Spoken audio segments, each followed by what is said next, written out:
Esther, capítulo 8.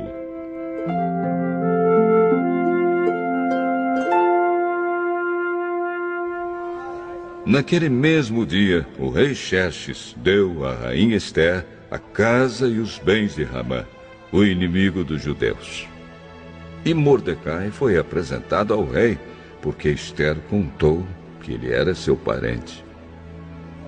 Então o rei tirou o seu anel sinete, que ele tinha tomado de Hamã, e o deu a Mordecai. E Esther nomeou Mordecai como administrador de todos os bens de Hamã. Depois Esther se jogou aos pés do rei e, chorando, pediu que anulasse a ordem de Hamã, o descendente de Agag, e que não deixasse que o terrível plano de Hamã contra os judeus fosse executado.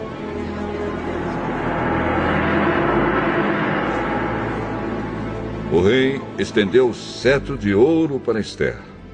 Ela se levantou e ficou de pé diante dele.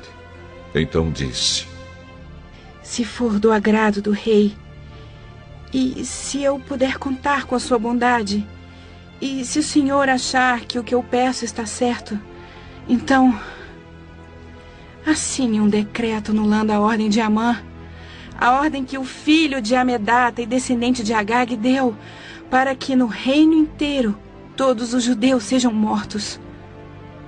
Pois eu não poderei suportar a destruição do meu povo e a morte dos meus parentes. E o rei Xerxes disse à rainha Esther e ao judeu Mordecai: Eu mandei enforcar Hamã, por causa do plano que ele havia feito para matar os judeus. E dei todos os seus bens a Esther. Mas uma ordem dada em nome do rei e carimbada com o anel real não pode ser anulada. Porém, escrevam o que quiserem aos judeus. Assinem em meu nome e selem as cartas com meu anel.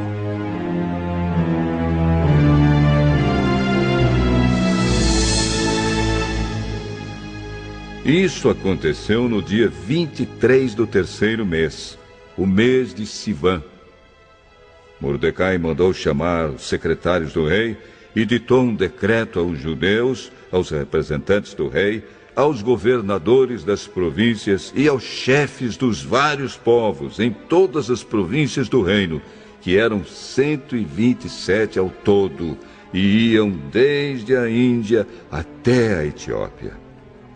O decreto foi traduzido por todas as línguas faladas no reino, e cada tradução seguia a escrita usada em cada província.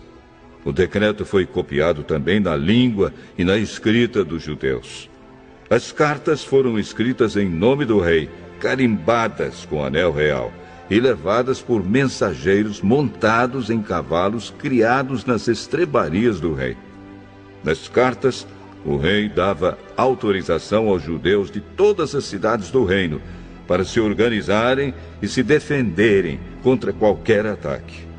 Se homens armados de qualquer povo ou qualquer província do reino atacassem os judeus, estes podiam combatê-los e matá-los. Podiam acabar com todos os seus inimigos, até mesmo as mulheres e as crianças, e ficar com seus bens. Em todas as províncias, os judeus tinham ordem para fazer isso no dia marcado para a matança, isto é, o dia 13 do 12º mês, o mês de Adar. Uma cópia da ordem do rei devia ser publicada como lei e ser lida em público em todas as províncias, para que no dia marcado os judeus estivessem prontos para se vingar dos seus inimigos.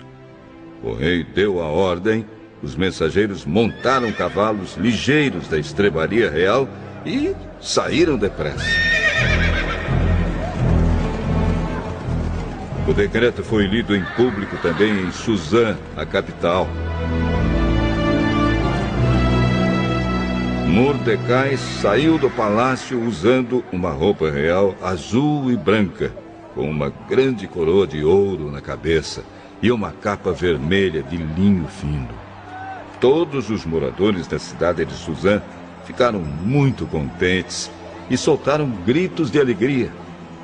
E para os judeus brilhou a luz da felicidade, da alegria e da vitória. Em todas as cidades do reino onde foi lida a ordem do rei, os judeus ficaram felizes e se alegraram e comemoraram com festas e banquetes.